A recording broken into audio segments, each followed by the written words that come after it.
What up, hockey fans? Good to see you again. David Dwork here with another episode of the Odd Man Rush, coming to you live on the 5 Reasons Sports YouTube channel and brought to you by Signs Broward and Fort Lauderdale. As I said, David Dwork here with you. Good to see you again.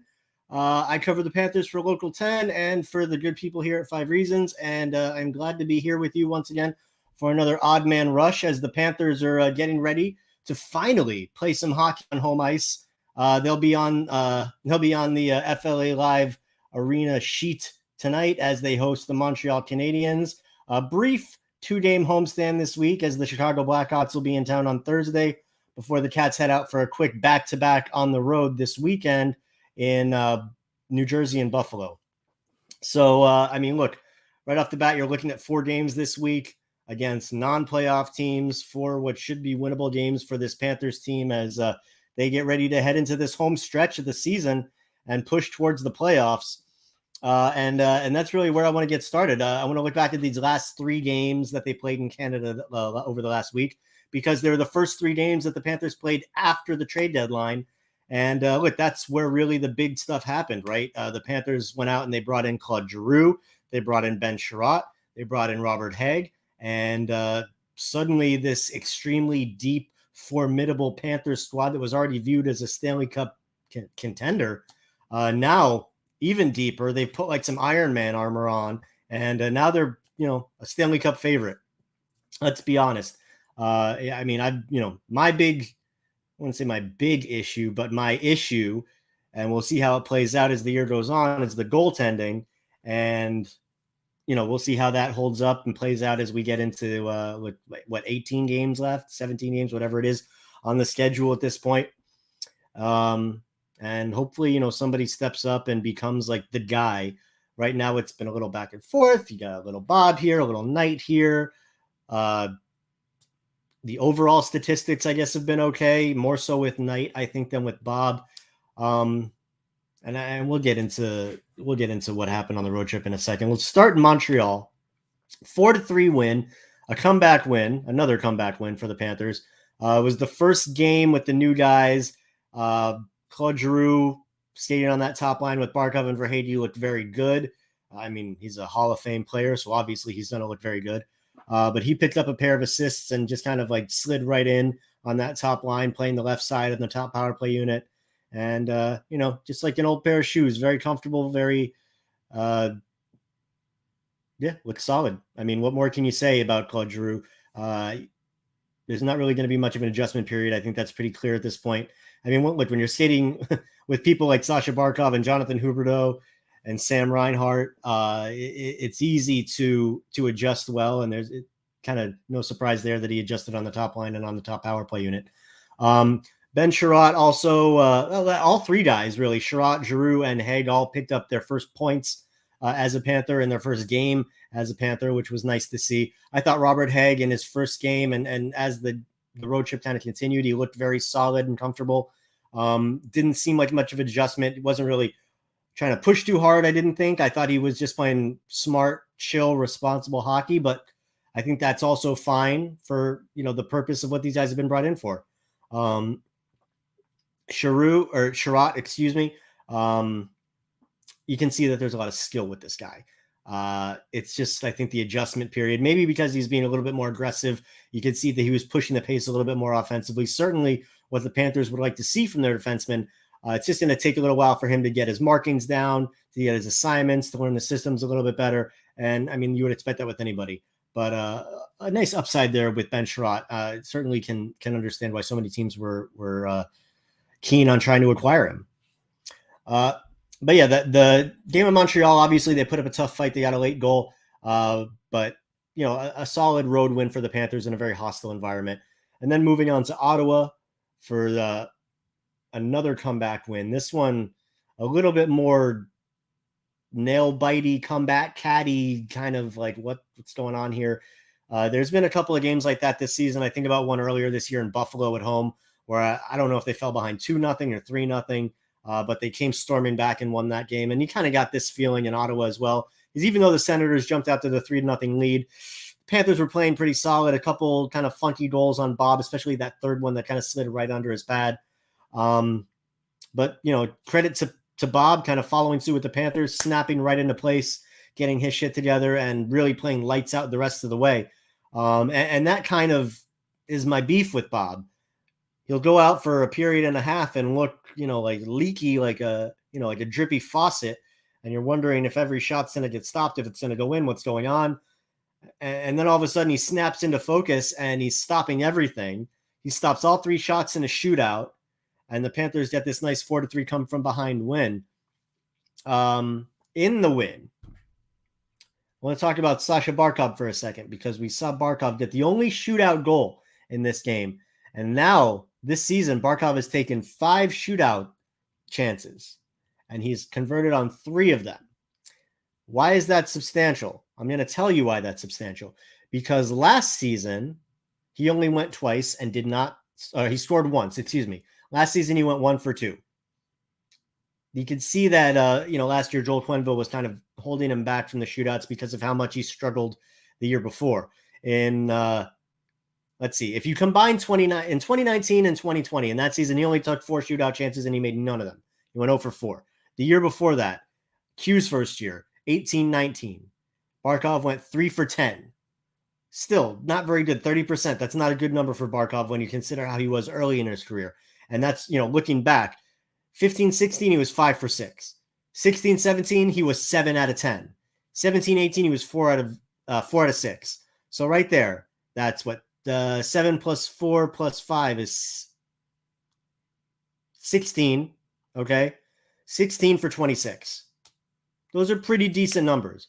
But then when you talk about the last 2 years, when he went 3 for 14 last season and the season before, suddenly you're like, what's going on? Sasha Barkov was known as like a shootout specialist. He had these ridiculous moves. It was an exciting grab your popcorn moment every time he was in a shootout.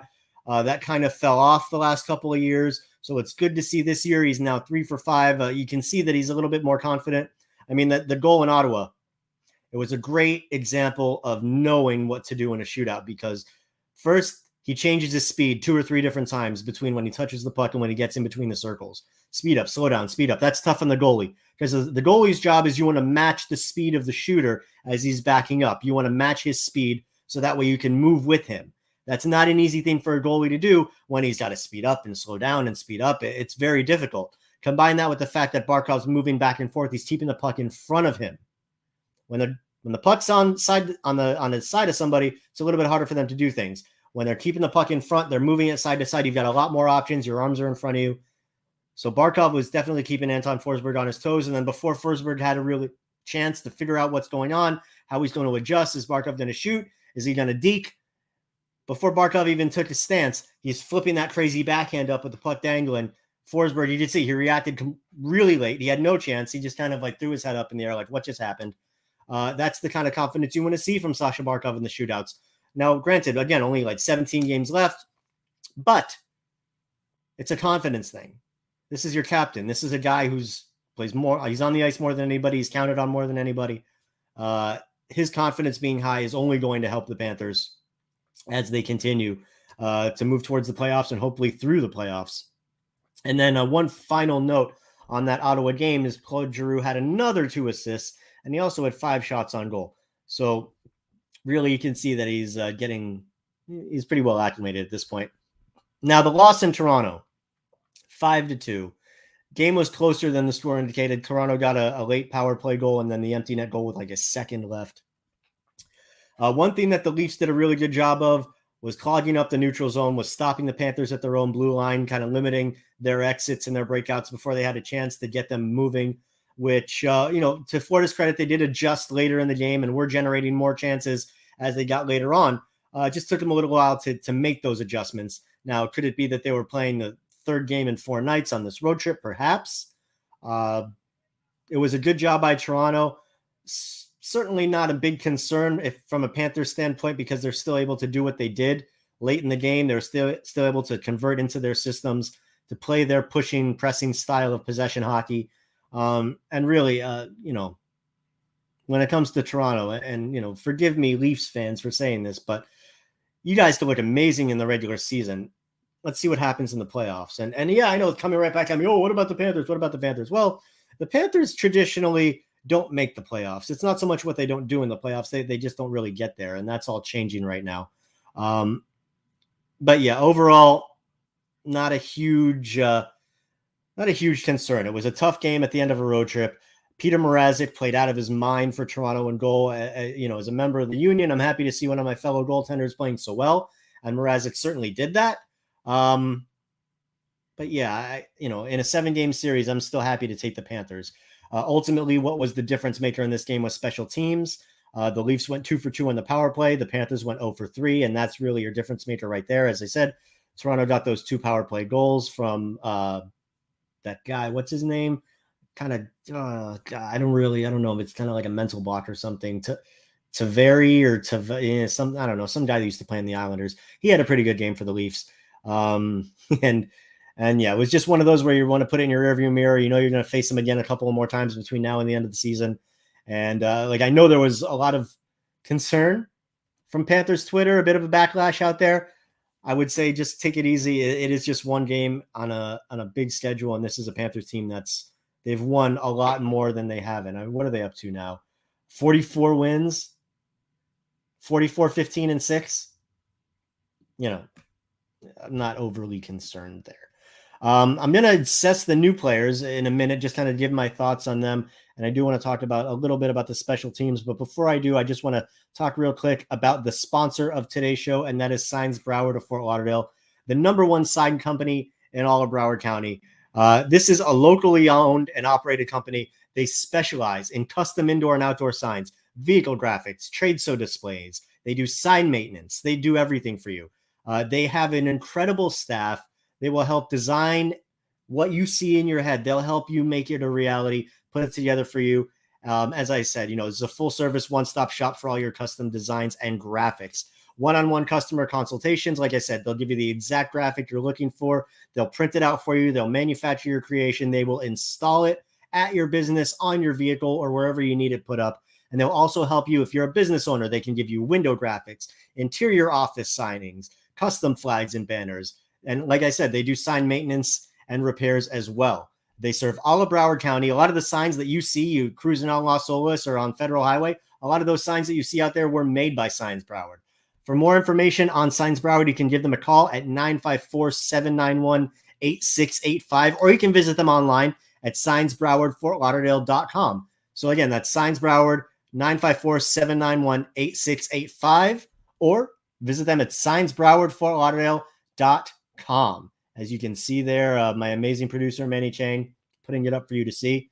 So yeah, definitely give Signs Broward a visit. An awesome company and awesome customer service. So the new players, real quick, I just want to go through the 3 guys, kind of what I thought in their debut games, the road games as the Panthers. We'll start with Claude Giroux. Obviously, the first thing that jumped out at me watching him is it's nice to finally have an elite, reliable, dependable face-off guy. The Panthers, they've been, kind of average, maybe a little below average in the face-off circle the last few years. This year, we've known that, they've struggled a little bit. It obviously hasn't been a huge reflection of how they've played overall and the record and the wins and the amazing stature in the standings. But how nice is it to have a guy that you can send out there for a late game defensive zone draw, or if you need a big win in the offensive zone, you're down a goal, you got the empty net. We saw that in the Ottawa game. Panthers were down a goal late in the game. Giroux goes out, wins the faceoff, immediately goes to the front of the net. Barkov scores through a screen. It's just kind of a small sample size of the big picture what Claude Drew can bring as the Panthers get ready to push into the playoffs. I love how powerful of a skater he is. He skates with real purpose. He's not a huge guy, but you could tell he's built like a rock. The way he throws his body around, I love that. I love seeing him putting guys into the boards, whether it's in his own zone, whether he's forechecking. He's a very smart forechecker, is Claude Giroux. Not only is he not afraid to throw his body around, but he's a good job at separating guys from the puck, getting between them. If you see like the puck goes behind the net and there's guys kind of pushing towards it, he'll throw his body in there and get a guy's momentum off, so it's easier for one of his line mates to pick up the puck. He's a really smart player, and it all kind of ties back into this really high hockey IQ, which we've known about Giroux. It comes in as advertised, but still to see it in a Panthers sweater and to see it on display, he's a really special player. And what he's going to add to the offense, both on even strength line and on special teams, is just an amazing addition to an already formidable team. Now, with Ben Sharat, very good skater. Like I like watching him move. He's very smooth, skates with purpose, kind of like Giroux. No unnecessary movements. Really knows how to get to places. And a quick burst, which we saw a few times when he pushed the puck into the offensive zone. Suddenly he's getting past guys on the boards. They're trying to check him away. They're trying to push him off, and he gets past them quick and gets below the goal line. Just can move really quickly, and it's a good thing to see from your defenseman, especially, like I said before, on a team like the Panthers where you're really pushing the pace, where you're really going to see the defense. And we've seen it all year. We've seen it, the last few years, but particularly this year, the defense are really kind of the catalyst to a lot of these zone rushes that you see when the Panthers, as soon as they pick up the puck, whether it's in their own zone or in the neutral zone, push, go. And Sharat, certainly his skill set plays into that mentality. You saw he's got really good puck skills. He can deke a little bit, not afraid to push the puck deeper into the offensive zone. And to keep the cycles moving, which is going to be keen, I think, as the Panthers get into some of these tougher defensive squads. The defensemen are going to have to be even that much more active to keep the Panthers pressure going, and Sharat's going to play into that very well. We saw him used a lot on the penalty kill.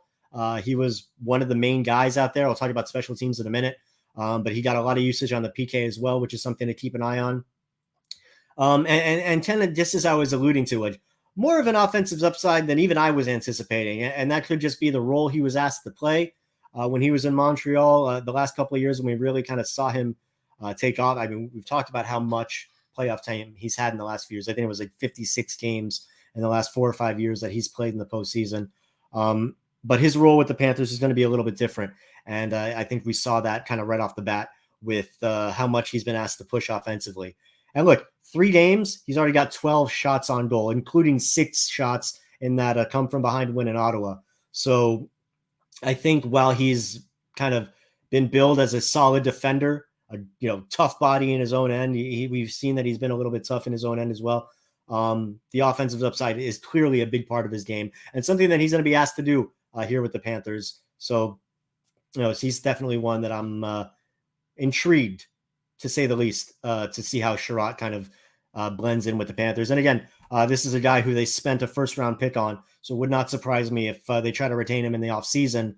So another reason to just kind of see how he acclimates to these systems. And then finally, Robert Hagg. As I said before, I thought that he filled in really nice in his first game with the Panthers. I thought that he looked really comfortable, and I think that kind of continued throughout the road trip. I thought he was adjusting nicely. He was used on that third pairing with Brendan Montour, which is where we'll see him line up again tonight in the rematch against the Canadiens. Solid positioning, doesn't get lost. I think we saw in his first game there a couple of times where he chased the guy a little bit behind the net, quickly to jump back in there. It's going to take a little bit of adjusting to understand how the Panthers defend, especially around their own goal crease. But he's a smart guy. He's not getting caught out of position very much. Not taking a ton of chances either. I think that kind of plays into that slowly kind of adjusting, a slow progression into what the Panthers are doing. I don't think they're asking him to maybe take on as much as Ben Sharat in the offensive department as a defenseman. And again, that's fine. Like, let's play smart. Let's play solid in our own end. Don't need to take a lot of chances yet and get comfortable, as I thought that the defensive side of his game was pretty good. And also the physicality in front of the net, I really liked. And that was something that I saw both with Sharat and with Hagg, was just kind of, hey, I'm a new guy in the team. I'm going to kick some ass in front of the goalie right now. Certainly a good way to get a little bit of kindness from your goaltenders and certainly your teammates as well. But overall, I thought it was a lot of positivity from the new players. And again, it's only going to improve as they get more comfortable around their new teammates, around their line mates and their pairing partners. And that should just kind of continue. So a good start. And what I'm really anxious to see is these guys on home ice, because the Panthers on the road, they've been much better, certainly since the calendar flipped to 2022. They've been one of the better teams in the league on the road. But all season, they've been a juggernaut at home. And, I asked Anthony Duclair about it today. Just how nice is it to get back in front of your home fans between the We Want 10 chants and the wave and just the loud, exciting energy that you guys have brought to FLA Live Arena. And I mean, Duclair even gave the fans some credit. He said, yeah, they helped us win a few games with how loud and with how fun they were and with how much they pumped us up. So it'll be cool to see the new guys kind of get to feel that new Panthers at home game experience, because look, we're entering uncharted territory here. And I think we've seen that both on the ice and in the stands this year. So, that'll be cool to see how that plays out. Special teams. I mentioned I wanted to talk about special teams. The power play, right? We're seeing what, really primarily this 5-man first unit, 5 forwards, Barkov, Huberdeau, Giroux, Duclair, and Reinhart. I mean, there's a lot of skill there. I think the fluidity of the unit is something that I like. The fact that everybody's kind of moving around, obviously Giroux has this spot on the left that he likes. Duclair and Reinhart have been kind of rotating between net front and bumper. And then you get Barkov and Huberdeau. Huberdeau has been on the right, Barkov on the top, but they do move a bit. They're good at finding passing lanes and opening up passing lanes, which is where the motion comes from. I'd like to see pucks to the net a little bit more frequently, just because from a goaltending perspective, I know when you're moving around, when you're looking around screens, when the puck is moving that much, if it suddenly comes at the net when you're thinking, here comes another pass or here comes another shuffle, catch the goalies off guard. That's how you get the funky rebounds. That's how you get the fluky goals. I mean, look at Barkov's goal in Ottawa. That was motion, picks up the puck, moves around, guys moving through the front of the slot, Giroux right across the goalie's eyes. That's the kind of motion that you want. Those are the kind of mucky, grindy goals that I think you're going to see more of as we get closer to and into the playoffs. But there's a lot to like about that power play unit. And to be fair, though, I would not mind seeing a little bit of Mackenzie Weegar on the power play either. I feel like that's an area that Weegar could really help. He's a very offensive guy from the defensive position. He has gotten a few looks in practice on the power play. They took out Duclair and put in Weegar with Barkov, Huberdeau, Giroux, and Reinhart. So it's something that you might see Bruno employ during a game. I mean, obviously, it's a lot of tools in the toolbox, a lot of solid guys that you have to rotate around. But I don't know. I guess it kind of ties into the whole idea that I'd like to see a little bit more pucks to the net on the power play. When you got a guy like Weegar, or when you got that point guy, like when Ekblad was out there, somebody who's working the point that can get the puck to the net quickly and well through screens, through traffic. And wouldn't mind seeing Weegar out there. The second power play unit, which has also gotten a bit of run, you get Sam Bennett, Carter Verhaeghe, Mason Marchment rewarded with some power play time. He's looked really good. Patrick Hornqvist, when he's in the lineup, is on that second power play unit. Hornqvist, right now he's day-to-day. He missed the last game. He's not going to play tonight either. And then Brendan Montour has kind of been a mainstay on the second power play unit since he arrived in South Florida. And again, kind of the second one, a little bit less fluidity than the first, a little bit more, station to station, which, again, when you're moving the puck, as long as you're not sitting in the same spot, as long as you're moving around a little bit, you're keeping the defenders in motion to keep those passing lanes opening up, you're okay. In the second power play unit, I think maybe a little bit better than the first in terms of not always looking for that perfect passing play and a little bit more prone to getting the puck towards the net and trying to create in that regard. But either way, you've got kind of an embarrassment of riches on these two power plays. And as we saw in the Toronto game, special teams is going to play a huge role, particularly when you're playing good teams in the playoffs. So you really want to see that power play get going. Now on the penalty kill, one thing I noticed on the road trip was that there were 4 defensemen that were primarily used as the 4D on the penalty kill. And that was Mackenzie Weegar, Gus Forsling, Ben Sharat, and Radko Gudas. And I would kind of expect to see that continue. I know Robert Hagg has a lot of PK experience in his NHL career, so he's certainly a candidate. I thought that he would get a little bit more look on the PK. He has not to this point because Sharat has instead, but that'll be something to keep an eye on. Either way, these are guys that aren't afraid to block shots. I mean, with Forsling, particularly, Sharat's a great shot blocker. Radko Gudas, he blocks shots, he blocks bodies, he does whatever he has to do in front of the net as well. Now, the forwards on the PK, Barkov and Huberdeau, obviously, we've seen them a lot all year.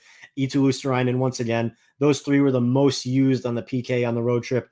And then also there was a sprinkling in of Sam Reinhart and Ryan Lomberg as well. So a lot of options and a lot of skill on special teams. You'd like to see it translate. The penalty kill has been fine. I don't want to let one rough game with a small sample size, 2 power play goals against, over 3 on the power play. It's, nothing crazy. It was a tough game. Like it's a tough game at the end of the road trip. I'm not trying to make it any more than that on a team like the Panthers with their ridiculous 44 wins or whatever it is. But special teams will be something to keep an eye on. Now, getting ready to wrap things up here. I did want to give a couple updates on Patrick Hornqvist and Anton Lundell from this morning's morning skate. Anton Lundell was on the ice. It was his first full practice with the Panthers since he got hurt way back when before the road trip even started. He was out before then. Then he got sick on the road before they went out west, and it was just good to see him back on the ice with his teammates. He was like the first, the goalie. Bob was the first goalie out there, and Lundell was right behind him, full of energy, big smile. You could see he was happy and excited to be out there. I asked Bruno if the hope is that Lundell will be out there for Thursday's game against Chicago, and he said hopefully he will be, but it'll either be that or he'll play in the back-to-back this weekend when they head up to, was it Buffalo, New Jersey, I think I said. But either way, Lundell is getting close. And again, as long as they're healthy for the playoffs, like that's what matters right now. Like you want to see guys on the ice. You want to see Lundell and Hornqvist, and obviously you'd love to see Aaron Ekblad. But if they're going to be healthy when the playoffs start, that's what really matters right now. Like this is fine-tuning time. This is making sure that you keep a good spot in the standings time. But at the end of the day, the games that count are coming up in about, 6 weeks or so? Or whenever it is, the beginning of May, I think is when they'll start. So, 5 weeks, whatever, but it'll be here before we know it. And that's the goal, is healthy into the playoffs. So Lundell should be back in the lineup in the next couple of games. Patrick Hornqvist, he missed the last game. Bruno said kind of a nagging injury issue that popped up that has kind of been here and there. So they're giving him a little bit of time to heal. He did skate on his own before the morning skate today, did Patrick Hornqvist. But he won't be playing tonight. Hopefully we'll see him back on the ice. The Panthers tomorrow, I think they have a planned day off. They'll be back for a morning skate on Thursday. So we'll see if Hornqvist is a little healed up and better to go at that point. But for now, he's still considered day-to-day. And again, this is the time where you're healing up. You want to get everybody as good as they can ahead of the playoffs. So really not much of a concern for me. The last thing that I want to get to before we wrap up the show is I just want to talk about the competition at the bottom of the Panthers lineup.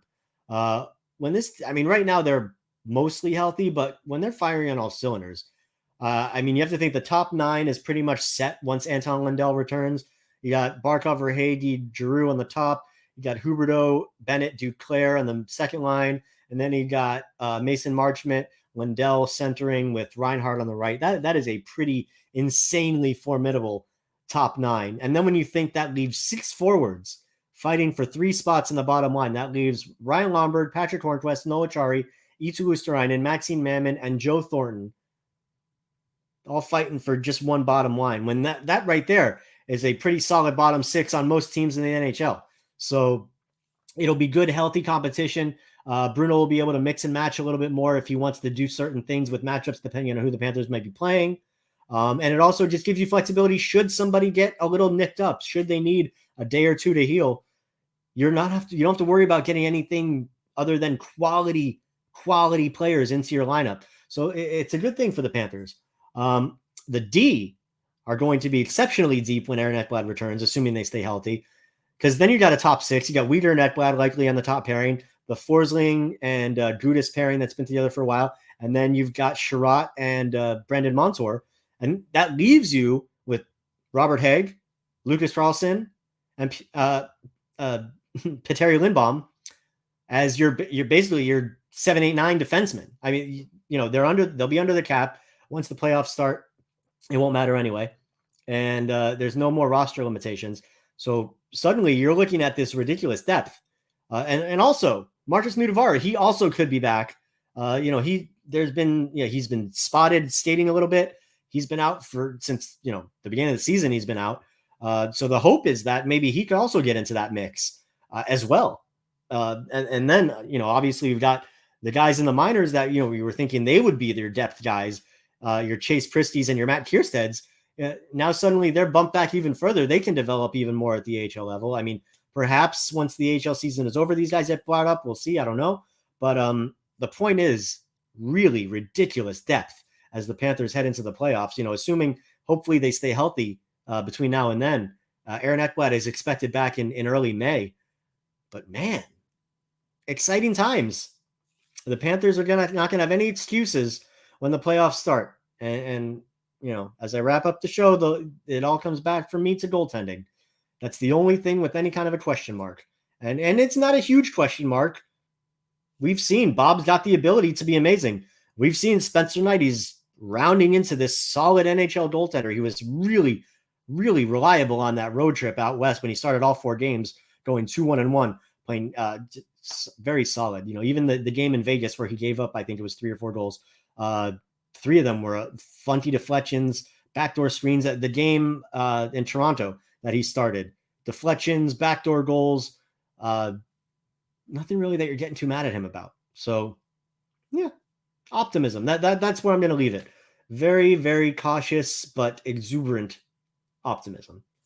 And on that note, my friends, that's going to do it for this episode of the Odd Man Rush, brought to you by Signs Broward. I want to thank my amazing producer, Manny Emmanuel Chang, for hustling for me and helping me get this on the air today.